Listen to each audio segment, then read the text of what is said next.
Amílcar, déjeme entender algo. Y entonces, ¿aquí cómo entra a jugar ese compromiso que teníamos con Venezuela? Venezuela tiene mucho gas, supuestamente había un gasoducto con Colombia, el presidente estuvo hablando en su momento de decir, no, entonces vamos a comprarle todo el gas a Venezuela.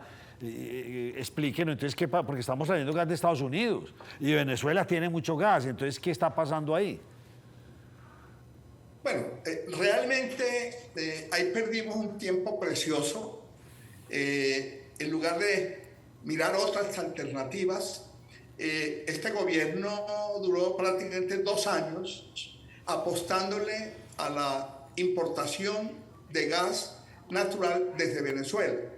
Y Venezuela ciertamente es el país que tiene las mayores reservas de petróleo del mundo, por encima de Arabia Saudita.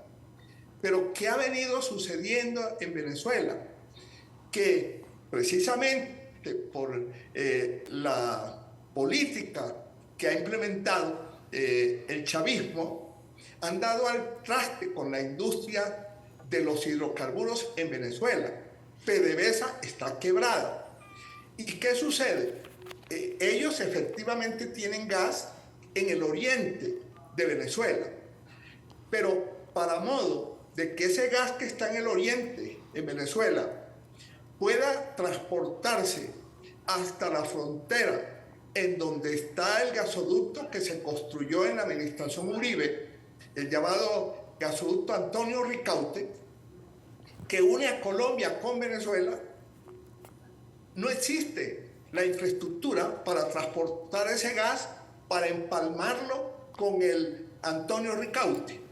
Pero el Antonio Ricaurte está inactivo desde el año 75, desde el año 2015, perdón. O sea, hace 10 años que ese gasoducto no opera y se ha ido deteriorando, y por lo tanto, para recuperarlo se requieren hacer enormes inversiones, que también son las que se necesitan para construir la infraestructura, para transportarlo desde el oriente hasta el estado Zulia.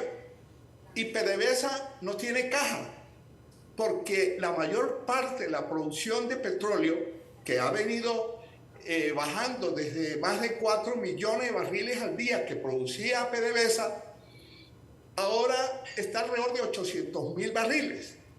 En esa misma proporción, entre otras cosas, ha bajado también la producción del gas asociado con su petróleo.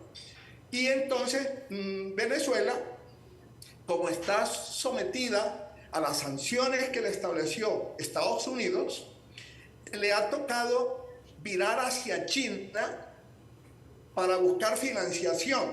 ¿Y cómo le están pagando a China la deuda? Se la pagan con petróleo.